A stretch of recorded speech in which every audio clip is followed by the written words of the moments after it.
Hello, everyone, and welcome to the BDA. BDA's England live stream. There have been a series of these, and today it's nice to be back with you. My name is Robin Ash. My role is the BSL Equality and Rights Coordinator for the whole of the UK. I'm here with great thanks to a project that's been funded by Smart Energy GB. And that funding was to set up, as I've previously said, a series of roadshow visits across the whole of England to explain about what is a smart meter. Different signs for meter here, but also to arrange these live streamed events. This is our second one in regard to this subject, and there will be some videos shortly linked to some of these questions and answers. But we'd like to say a huge thank you to Smart Energy GB for that funding. We've been working very closely with the National Energy Action, the NEA, and I'm really pleased to be here and have this opportunity. As we've been visiting all the deaf clubs and deaf groups across the country, we've been asked lots of questions. So these questions we're now going to pose to our guests today. This is an opportunity for those who've asked those questions to get those answers. But before we go any further, I just need to share with you some communication rules, some ground rules for the session so that we can have a smooth live streamed event today.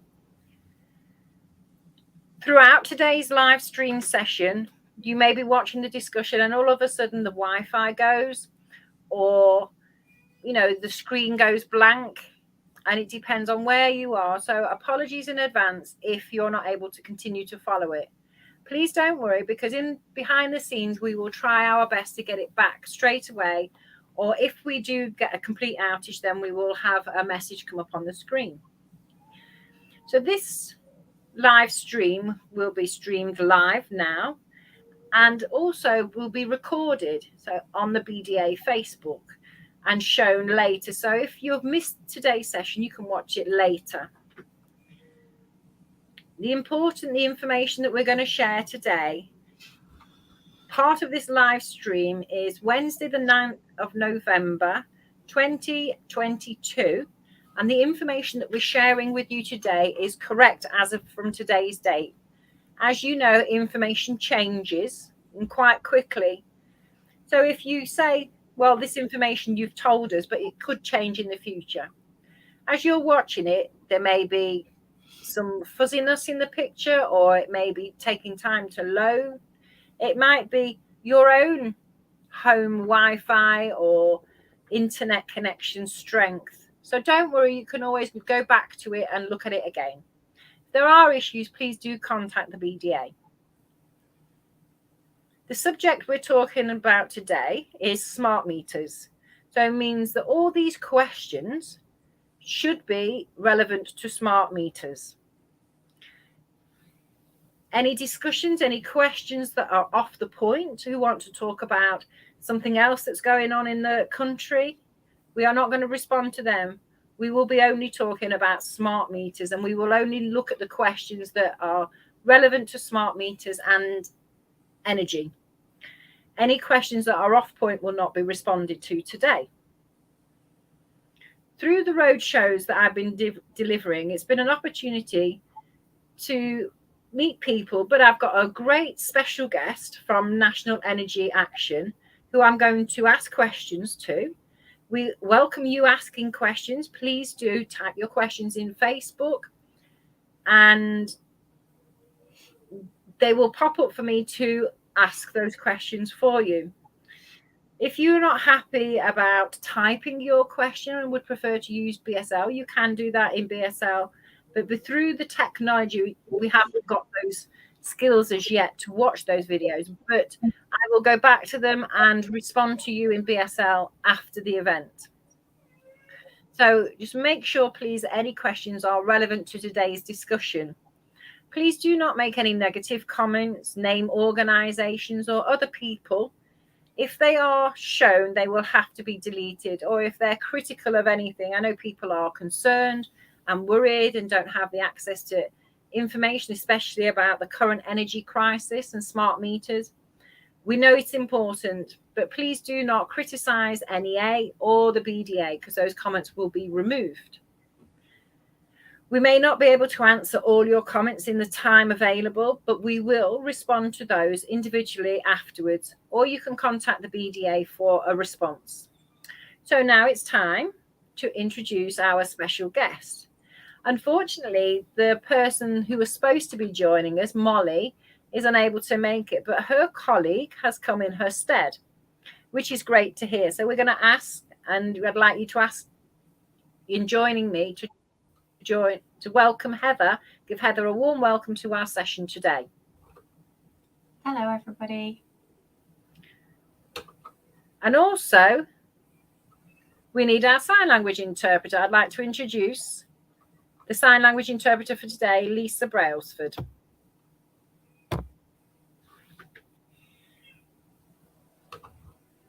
Okay, so nice to see you both here. I hope you're both well. Yes, thank you. Good. So I'm going to start with the questions, but before, for the audience's benefit, you may see on Facebook Live the subtitling that comes up maybe over that. So you need to change the settings within your own Facebook. It's not ours. It's auto captioning. So you have to change those settings.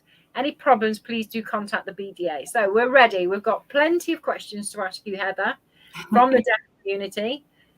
So I will be asking you all these. So are you ready, Heather? I am, yes. Thank you for having me. Okay, so first of all, what is really important for everybody is to ask, who are you? Can you tell me a little bit about yourself? What is your role? Yes, so my name is Heather and I work for the charity National Energy Action, or NEA as we're known. NEA, we are a charity that is all about trying to ensure that everybody can access a home which is warm, safe and comfortable and affordable to heat. We work across England, Wales and Scotland, and we do have colleagues as well in Northern Ireland. And we provide frontline services, so we can give energy advice to people that are worried about their bills. We also are able to provide income maximisation support for householders. And we have various other functions such as training around energy efficiency, research and campaigning. But our sole remit is all about trying to promote energy efficiency and help people that are worried or concerned about their fuel bills.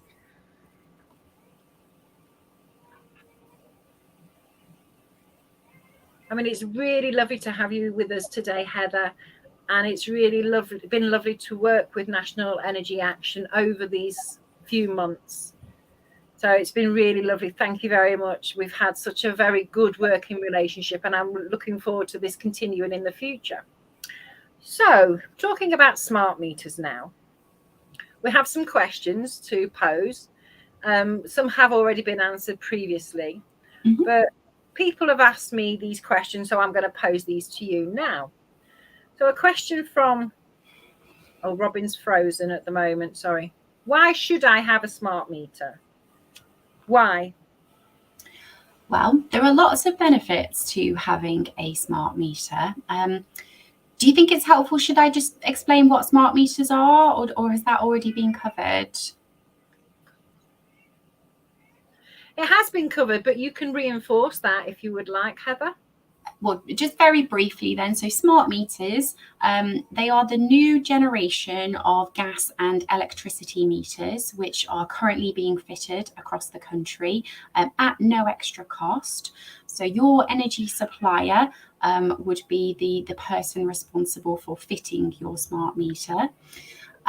There is no obligation to have a smart meter. However, there are lots and lots of benefits and positives to getting a smart meter.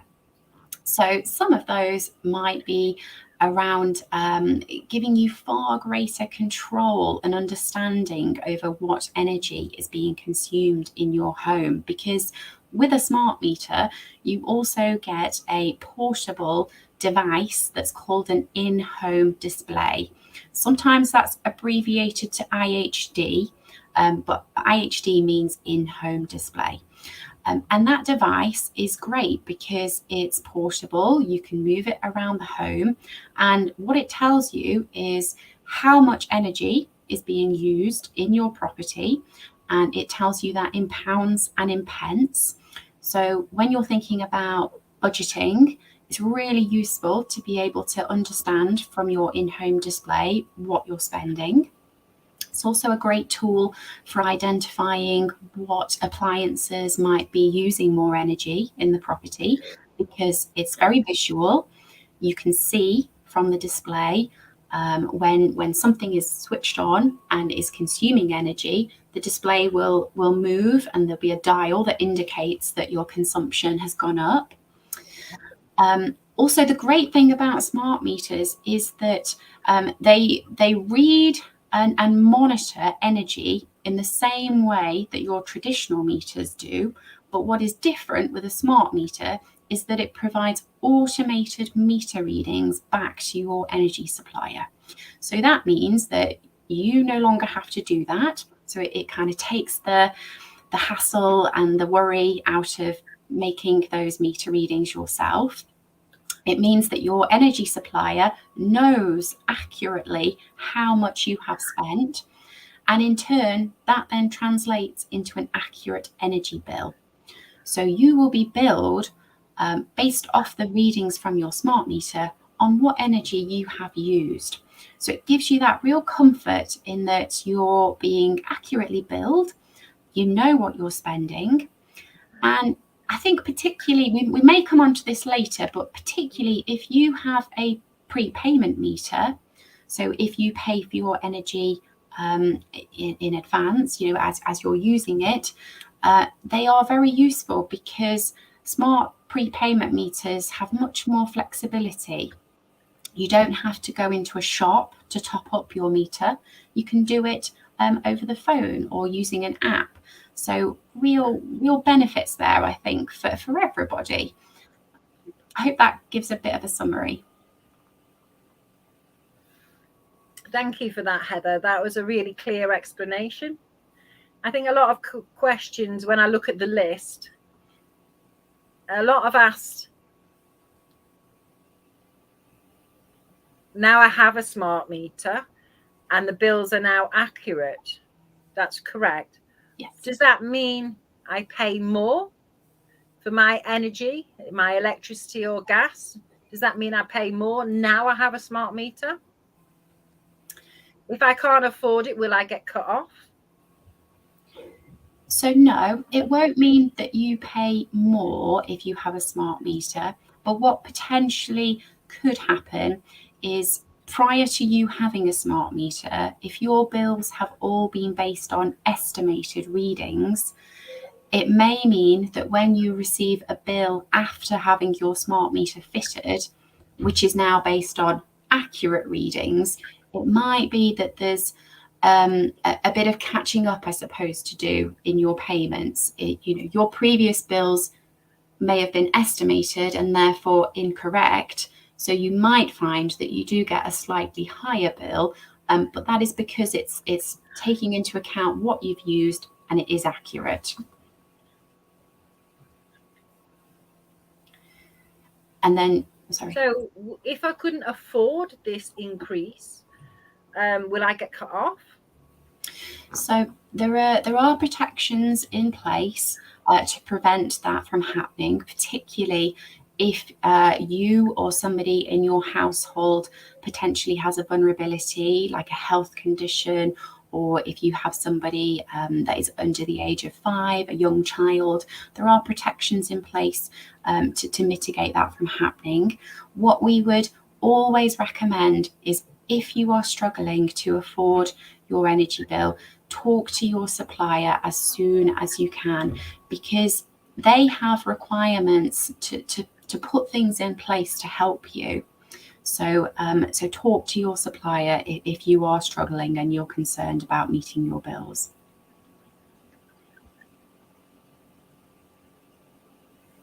So that means people that are struggling, the best thing they can do is contact their own gas or electricity supplier, who they pay their bills to.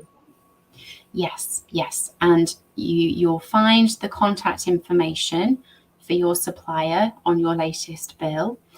But what NEA absolutely recognise, and we've spoken to Robin about this previously, is we know that for the deaf community, contacting your supplier can be difficult.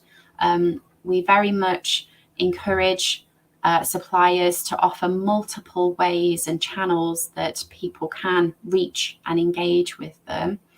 There is a very helpful page on Smart Energy GB's website, which lists all of the suppliers and where they offer alternative contact mechanisms. So I can drop the link to that into the chat if that's helpful. But yes, we would say contact your supplier. Thank you for that, Heather. That's useful information.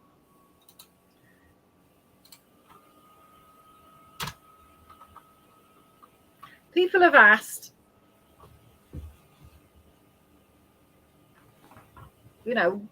why have a smart meter when I regularly switch supplier?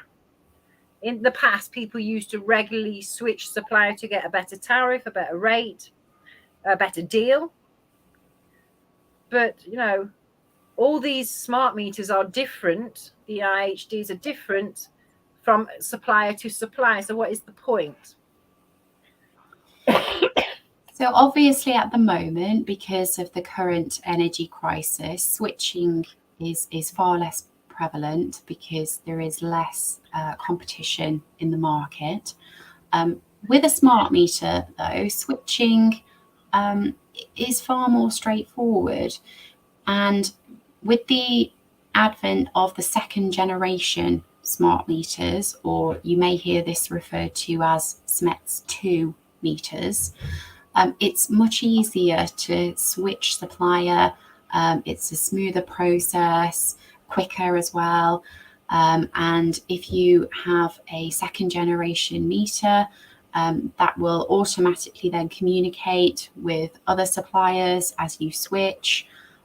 If you do happen to have a first generation meter, there is a program happening in the background that's bringing those meters up to the same kind of speed as the second generation ones. So you'll still be able to switch regardless of what meter type you have.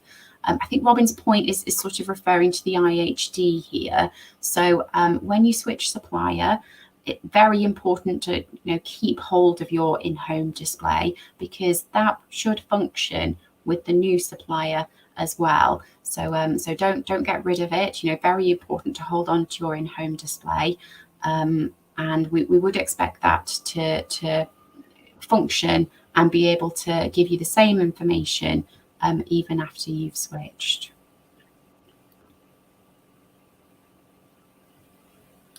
Interesting. Obviously, it depends on which generation SMET you've got and that type of thing. So that's useful information to know.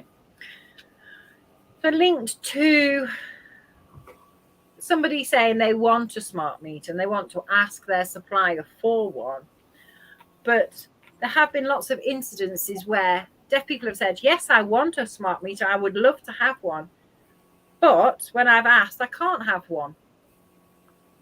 So what shall I do? Means I'm missing out. Everybody else has them, but I can't get one. So what should I do? I think it's useful to understand what the rationale is as to why the supplier has said they're unable to meet that request at the current time. We are aware that there are some, challenges in the rollout. It could depend on the type of property that you have. It could depend on the space between where your meter is located. So there are different factors as to why a supplier might potentially be unable to install one at that present time.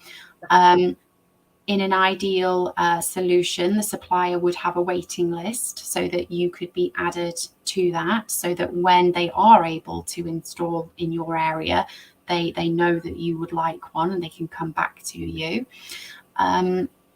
I think it's really important, I think, to use organisations like BDA and NEA if you are having issues like that. You know, we're always very interested to hear where there are challenges, and you know, we're happy to support if there's anything we can do to investigate why there might be a reason that you can't have a meter.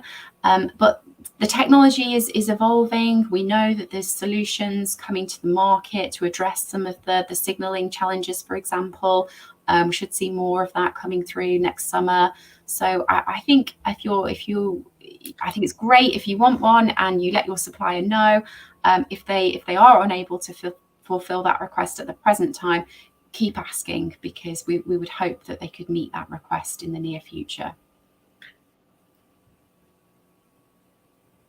That's interesting to know. Thank you, Heather. So we're just going to hold my questions and just check if there's any questions from Facebook, any comments that have been made. Nothing at the moment. I think everybody's very keen and interested in watching our discussion. So I'll carry on with my questions. Mm-hmm.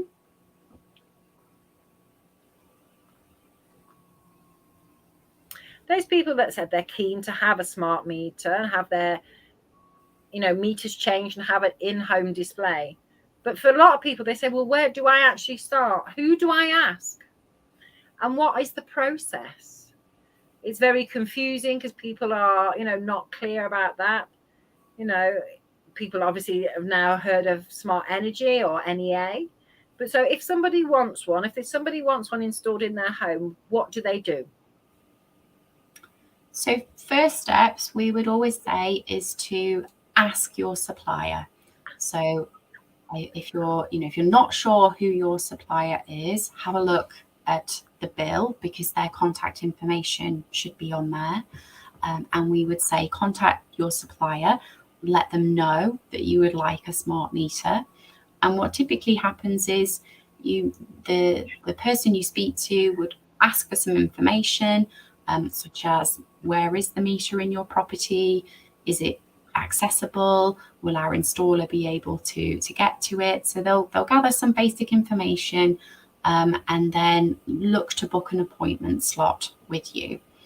And the installer would come at that designated time with their ID, and they would then install the smart meters for you. So there would be a separate smart meter for the gas and a separate smart meter for the electricity, and takes around about roughly an hour perhaps for each meter to be fitted. If you're not comfortable speaking to your supplier or you're unable to get through, one thing we're very aware of at the minute is that there are significant waiting times to get through to suppliers, and it is difficult during the current crisis to get through. If you're having difficulty reaching them, then speak to perhaps a family member who might be able to do it on your behalf, or an organisation like BDA or your local citizens advice, because agencies like that would also be able to support you with that process of making the request.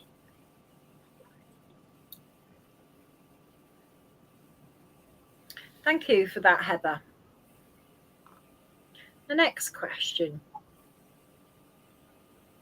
You mentioned about contacting your supplier, but how, for deaf people, when contacting their supplier, when most of them only offer a telephone number or an online version, where some people may not have access to online and they obviously cannot make a telephone call. They may not have the family support that you mentioned, or they're a member of a completely deaf family. In some areas, there are very little or no support services available. So how can they make contact with their suppliers? This is an issue, absolutely. And we very much put pressure on suppliers where we can to offer accessible routes into contacting them. But I do appreciate it is a challenge. We are aware that some suppliers offer more accessible routes than others. You know, some do have the text relay or sign video. So some are perhaps better set up than others. I think I recognise you might not always have a family member or the kind of support services nearby to yourself. If that is the case, then I would urge you to contact an organisation like NEA. We do have the signed video available to engage with people that are either hard of hearing or deaf, and we could try and support you that way. Oh, that's really great to know. So deaf people can contact NEA through signed video. So that's really useful to know. That's really good. Well done, NEA, for trying to make your services as accessible as possible. So thank you for that. That's wonderful.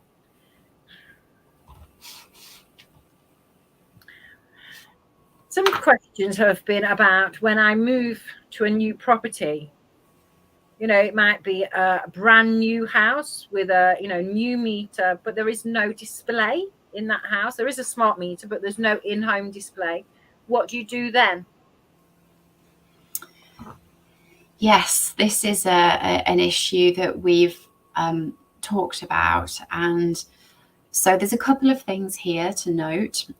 If you move into a property with no display, if you break your device, or if you lose your device, if the smart meter was fitted less than 12 months ago, then you can contact your supplier and they are obligated to replace that device for you. If it falls outside of the 12-month window, then again, we would urge you to contact your supplier to let them know.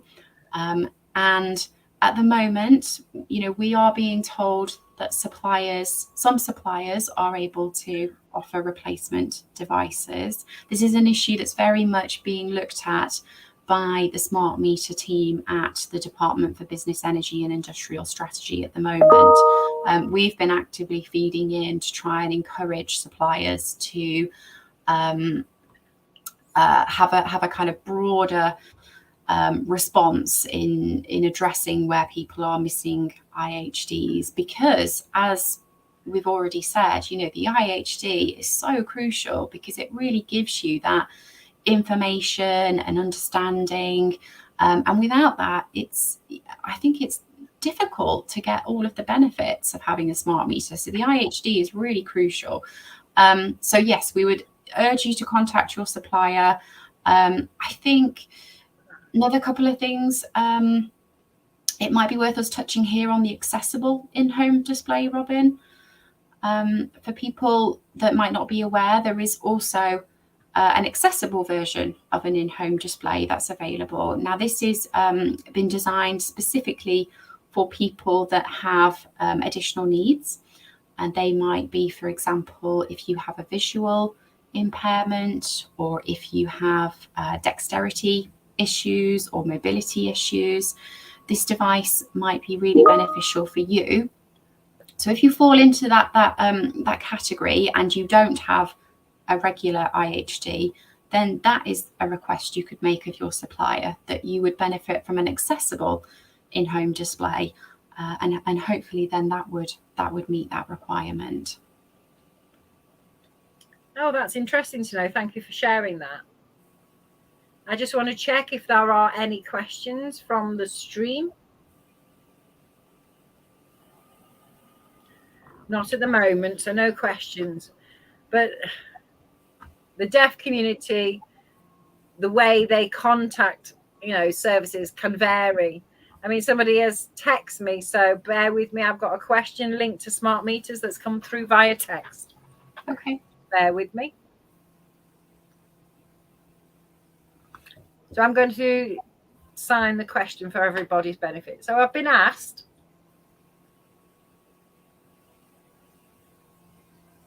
what would you do if you lived in a council flat and I wanted a smart meter for my flat? So what would I do if I lived in a council flat, but I wanted a smart meter? What would I do? Interesting question that was text to me. So, Heather. Thank you for the question. So what we would need to understand is, are you the bill payer for your energy? So are you named as the bill payer when you receive the bills from your supplier? Because if you are, then all you need to do is let your supplier know that you would like a smart meter.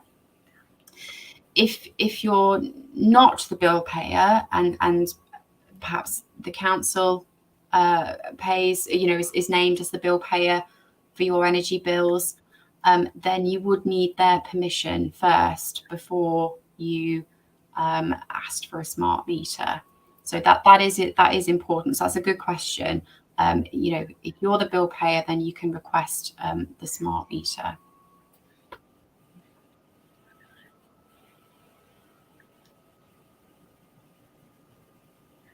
Can I just clarify that for my understanding? So that means that if a deaf person was living in a council flat, they can ask them if they're already paying the bills. Ask for one. So if they're paying the gas or electric directly themselves, they can ask their supplier. Yes. But if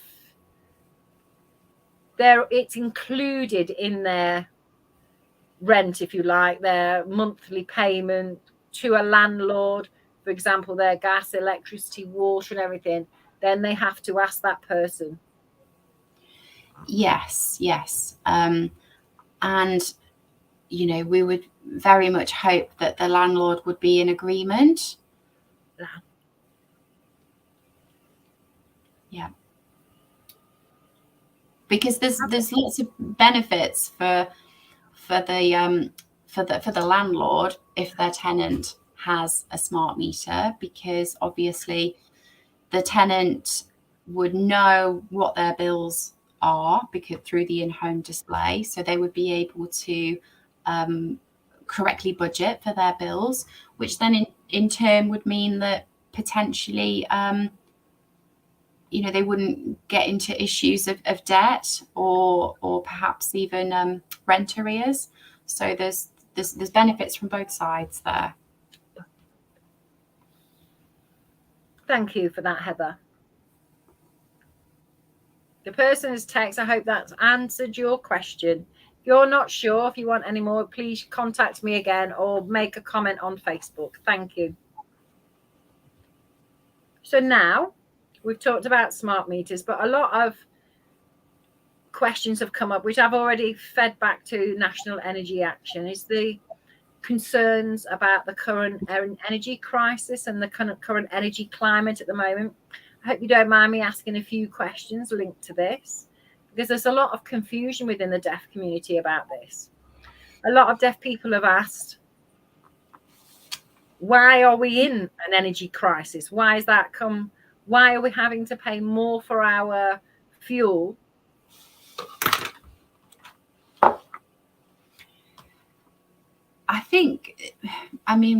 Here really we're talking about geopolitical issues far out of our control. And that has resulted in wholesale gas prices exponentially increasing, I think quadrupling, I read somewhere. And obviously that has had an impact on our bills. The average annual energy bill has hugely gone up for everybody.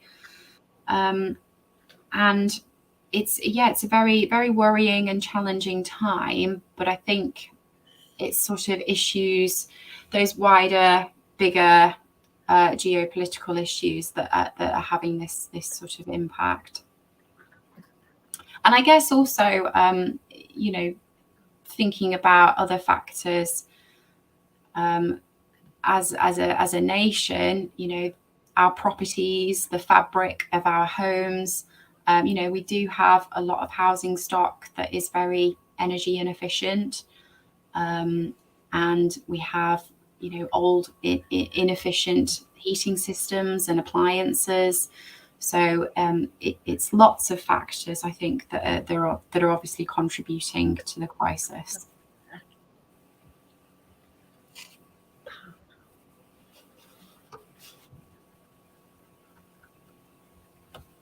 Thank you for that explanation, Heather. I mean, hopefully that will resolve itself at some point, and hopefully the prices will come down. A lot of people have said that they're confused because the prices have gone up, but the meters are new, the in-home displays are new, and then that should help us reduce how much we pay if we're careful. But prices are still going up. Yeah. So what is the point of having a smart meter? Because regardless, the prices are going up. Yeah, it's a good question. Yes, you're right. Energy bills are very high at the moment, but I think anything that we can do to try and understand potentially where we could make savings in our energy consumption is helpful. So having an in-home display and the smart meter will give us more control in that space. It's with an in-home display, you can literally see what devices are turned on, because you can see the energy is being consumed. So it's a great tool for identifying where you've potentially left something on, or you've got something that's quite inefficient. So yes, you're right. It's prices are high, but hopefully having a smart meter will give you a little bit more of an opportunity to see where potentially some reductions might be able to be made in your usage.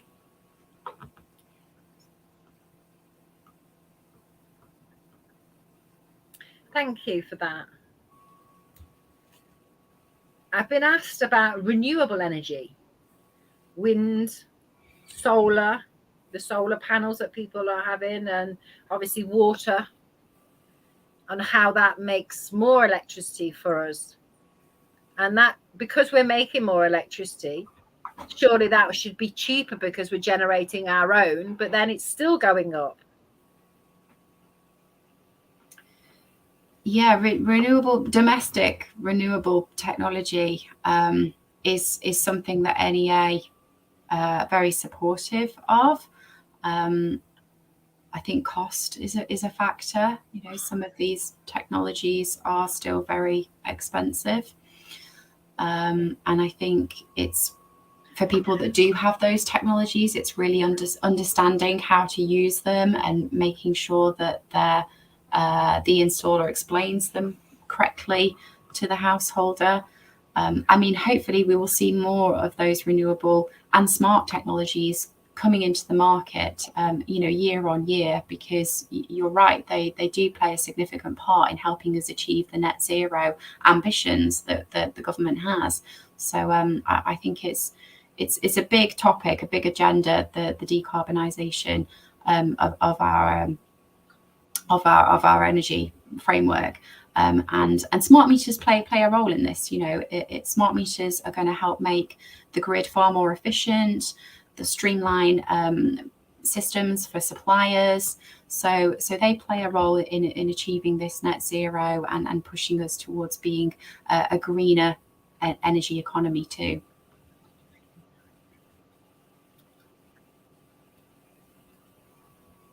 Thank you for that.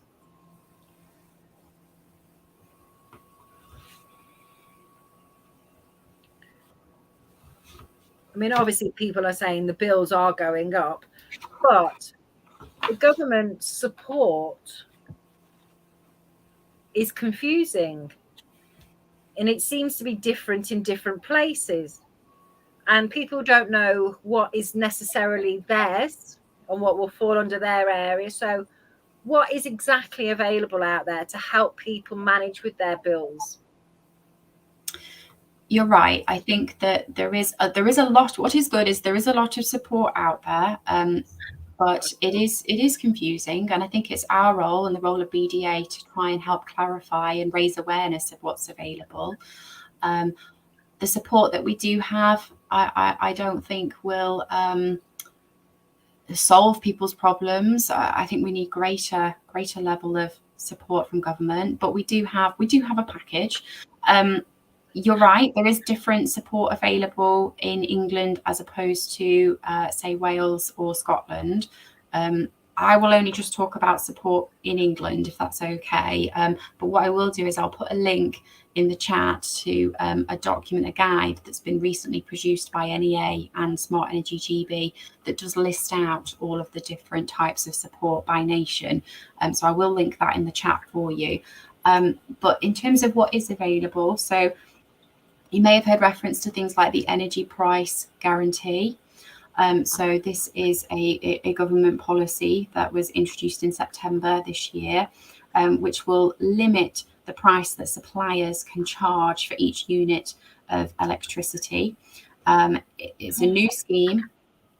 It's replaced what was previously known as the energy price cap. May have heard reference to that. So this new scheme, the energy price guarantee, came into effect in October this year. And it will automatically apply to all households. And under the energy price guarantee, the typical household will pay an average of £2,500 per year on their energy bill. Now, this policy was initially understood to be running for 2 years. However, the government have now change that, and we do expect it to end in March next year. So at the moment there is uncertainty about what that policy will look like post April. NEA are doing a lot of campaigning to ensure that what the policy does look like is really targeted to those that need the support most. But the energy price guarantee, it's just really important to make sure that people understand it's not a cap of £2,500. It's that you will pay an average. So obviously, if you use more energy, you'll pay more. So it's just really important, because I think in the media we have heard reference to it being a cap, and that's not correct. Other types of support, we have a cost of living package. This was introduced by the government, and there's kind of various elements to this. One is known as the Energy Bills Support Scheme. So this applies for households that have got a domestic electricity meter. You'll get a £400 discount to help with your bills this winter. There's no need to apply for it. It's being administered by your supplier automatically. So you should see that come off your energy bill. They're breaking it down so that you'll see around about £66-67 per month coming off your bill. Slightly different if you pay with a prepayment meter for your energy. You'll receive vouchers in the post from your supplier, which you'll have to redeem. Really important that your supplier has your accurate and up-to-date contact information, because if they don't, potentially those vouchers might not reach you. So really important that your contact information, your postal address is correct. There's other forms of support. These are more targeted. So there's things like a cost of living payment if you're in receipt of low income benefits or tax credits. There's also a pensioner cost of living payment, which is £300. So pensioners who get the winter fuel payment, you'll automatically also get £300 this winter to help towards your energy bills. And also there's a disability cost of living payment, which is £150. And then there's also other forms of support, things like the warm home discount. So for people that are eligible for that, you'll get £150 off your bill. That's changing slightly this year, and you don't need to apply for that. There's suppliers will automatically contact you if you're eligible for that support. I'll not go into the detail of eligibility now because it's that probably I think would take too long, but it's all explained in the document that I'm going to send a link to. And then shall I talk about the priority service register? Is that helpful? Just hold a moment. I think I've got a few more questions. They're coming through by text message. So just check if there's any more on Facebook before we move on. No, not at the moment. I've got another text message, which is great. So any method you prefer is fine. So the question has asked,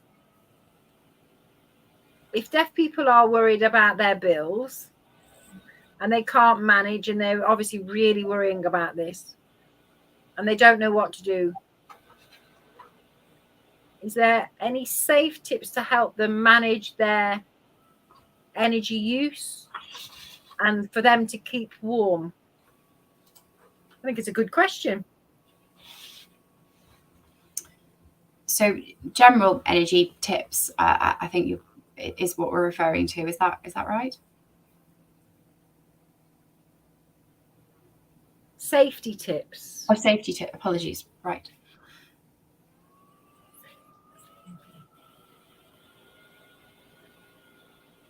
Safe tips. So yeah.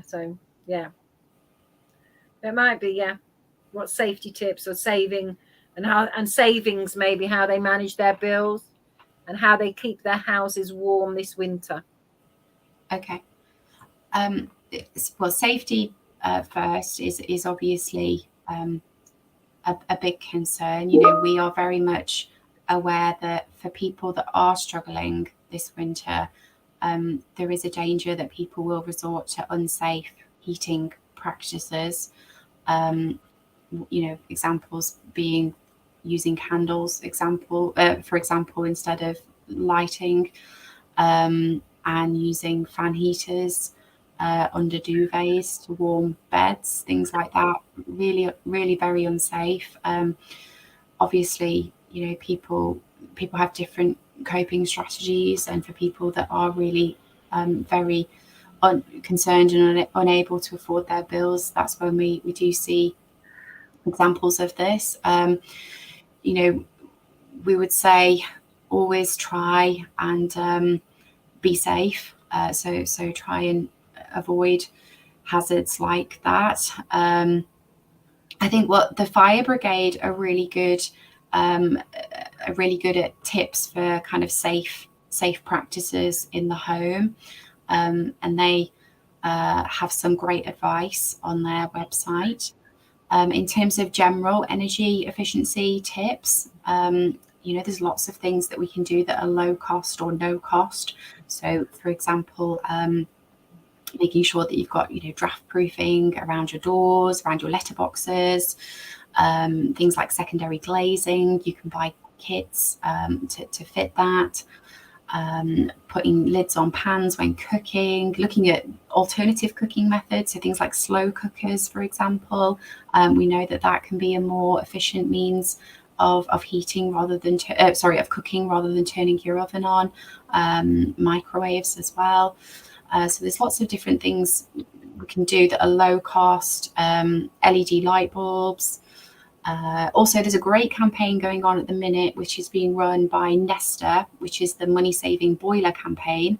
And here they've got a really good website. I will put the link in the chat, but this is all a campaign about reducing the flow temperature of your combi boilers. And if you reduce that down to 60 degrees, that can have significant savings on your annual energy bill. So that's something that NEA are supportive of. So yes, there's lots of tips out there. Energy Saving Trust are a really good source to have a look at if you're wanting some tips. We also post stuff on our social media. On the 2nd of December, we have Fuel Poverty Awareness Day happening. So we'll be putting out lots of content and advice around that time as well for people.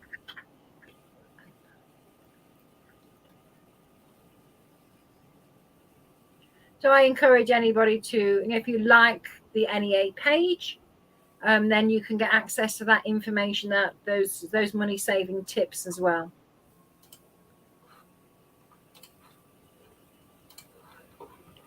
So Heather, you okay? Yeah. Yep, absolutely. Okay. So I'm encouraging deaf people to like the NEA, National Energy Action webpage, Facebook page, and I will also add it in the comments afterwards, the link. I'll add that in. Thank you.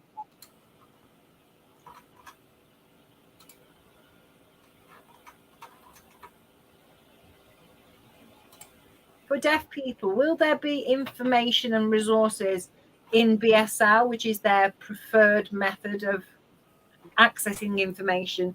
Do you have anything now, or are you planning to do that in the future?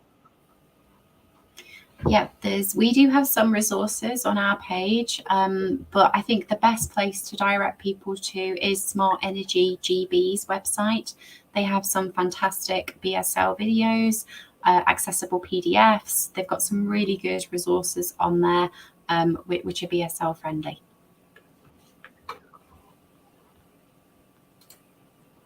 Thank you. We've got another question. Talking about that safe word. A lot of older people, elderly people, they're turning their heating off because they can't afford it. So they're becoming colder. So how do we encourage them to stay warm, even though they're concerned about the rising cost of their bills? What can they do to stay warm? Sorry, did you say for older people? Yes, for the older people, yeah. Older people.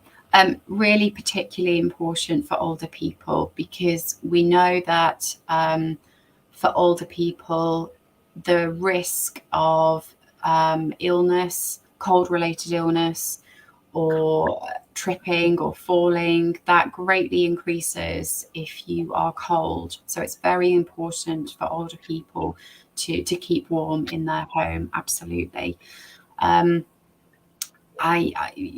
guess sort of, the older people, obviously there is support out there from government, so things like the winter fuel payment, but there's also many advice agencies are offering things like winter warmth packs this year, so potentially you might be eligible for one of those. Those packs generally have items in it like blankets or thermos flasks, things like that. Also, there's a huge movement happening around warm hubs at the moment. So these are spaces in your local community where you can go, and it's a warm environment, where you can be safe and be warm, and meet with others in your community. There's a website which lists all of those warm hubs across the country, so you can find if there's one in your local area. And please talk to somebody. If you're unable to keep warm, talk to whether that's your supplier, BDA, NEA. Please reach out for help.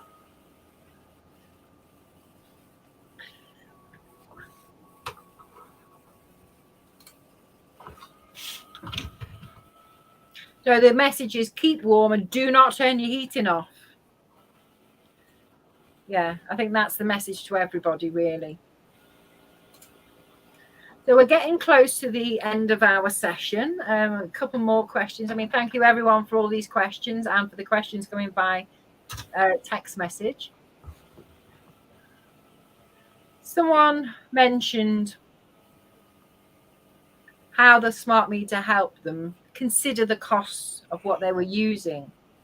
But the person said, I'm not actually sure, when I put my heating on, it seems to go up. I mean, I'm not sure whether to use it, but I want to heat the house, but I can't afford to. I am at risk. But I can't get access to any support. So what do I do? Maybe this is an opportunity to talk about that priority register, Heather. Yeah, absolutely. I think if you're in that position, as I said previously, please try and let your supplier know, because they are required to support you if you're struggling or if you've fallen behind with your energy bills. They do operate something that's called a priority services register. This is a free register which you can ask to be included on. And whilst it won't give you financial assistance, but it will give you other forms of support. So examples being having your bills in different formats, giving you advance notice if there's going to be power outages in your area. So that could be particularly useful if you have a medical condition, for example. The priority service register is absolutely something that's worth discussing with your supplier, and it's also for people that are older, if you've got a health condition, or if you've got a young child in the property. Anyone that might be vulnerable to the cold is certainly worth making your supplier know that they are part of your household. Thank you for that. Just for the last time, just to check if there are any further questions or comments on Facebook. No, thank you.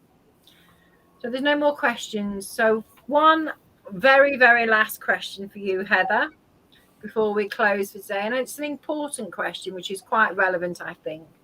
A lot of deaf people have said the information is very confusing. Some people say this, somebody else says something else, and it becomes too much, too confusing. So where should I go to get trusted information that I should really follow on saving energy, as you mentioned earlier? So some of those links.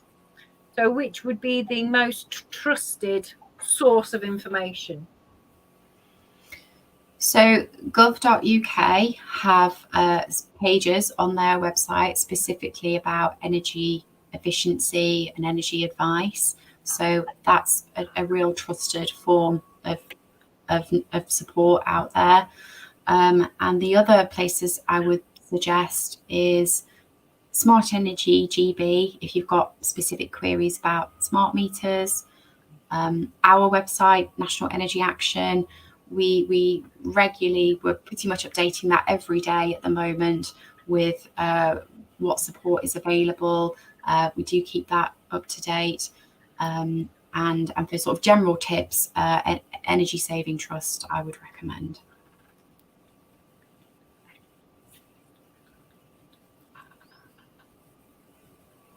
Thank you very much for that, Heather. I mean, those links I will share afterwards with this when we put this on Facebook. There's lots of information there that would be helpful for people, and it's up to them to follow that up. And if they're not sure, they can contact the BDA, and we can then signpost them to that information further. So great. Thank you very much for today, Heather. You've survived your first live streamed event and me grilling you with all these questions. So I'd just like to say any last words from you before we close for today, Heather? Thank you so much for having me. I've really appreciated the opportunity. I hope I've been able to provide some clarity, and very happy to take questions post event. You know, Robin, please do put people in touch if you think there's things that we can help with. Thank you.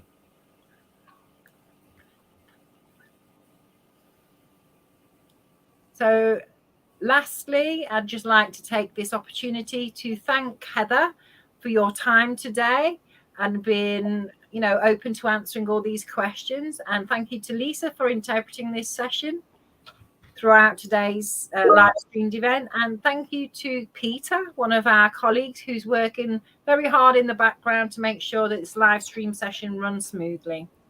And thank you to Smart Energy GB for making this happen, to giving us the funding to go out and deliver these road shows. And so a huge thank you to them. And also for their support, the support that National Energy Action have given us over this project.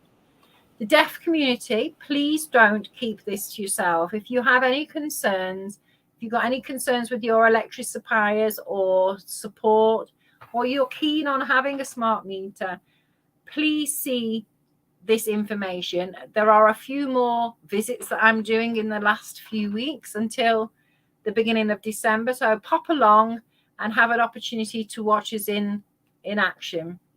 So if you have any questions, if you want to email me, please do so, and I will try and signpost you to that most trusted efficiency energy. We have information about what a smart meter is, about the rollout, and you can then decide whether it's something, whether you want this for yourself, for your home or not, and how you apply for that. So just to end on, a huge thank you to everyone for making this a success. Take care of everybody, take care of yourselves, and stay warm. Thank you very much. Goodbye.